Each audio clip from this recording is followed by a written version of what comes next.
आपण पाहत आहात लोकसमाचार 24 तास। महाराष्ट्राच्या राजकारणात सध्या भूकंपासारखी बातमी समोर आली आहे। ती म्हणजे राज्याचे वजनदार नेते अजित पवार यांचे चिरंजीव पार्थ पवार यांच्या कुटुंबाशी संबंधित असलेला कथित जमीन घोटाळा। हा घोटाळा केवळ आकड्यांचा नाही, तर थेट विश्वासार्हतेवरचा प्रश्न आहे। सूत्रांच्या माहितीनुसार कोट्यवधी रुपयांच्या शासकीय जमिनींची व्यवहार प्रक्रिया संशयाच्या भोवऱ्यात आहे। जमिनी कशा हस्तांतरित झाल्या? सरकारी नियम धाब्यावर बसवले गेले का? असे अनेक प्रश्न आता उपस्थित होत आहेत। विशेष म्हणजे या प्रकरणात खुद्द अजित पवारांनी अत्यंत कठोर भूमिका घेतली आहे। त्यांनी या कथित घोटाळ्याच्या त्वरित आणि सखोल चौकशीचे आदेश प्रशासनाला दिले आहेत। याचा अर्थ स्पष्ट आहे, ओझा कुटुंबीय असले तरी कायद्यापुढे सर्व समान आहेत। प्रशासकीय यंत्रणा आता कामाला लागली आहे। या प्रकरणाची कागदपत्रे तपासली जात आहेत। लोक सामाजिक माध्यमातून या प्रकरणाला मोठा प्रतिसाद मिळत आहे।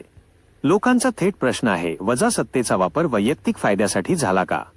आम्ही लोकसमाचार 24 तास मध्ये या प्रकरणाचा प्रत्येक धागा तुमच्या समोर आणणार आहोत।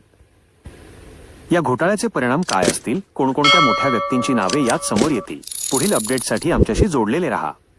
जय हिंद।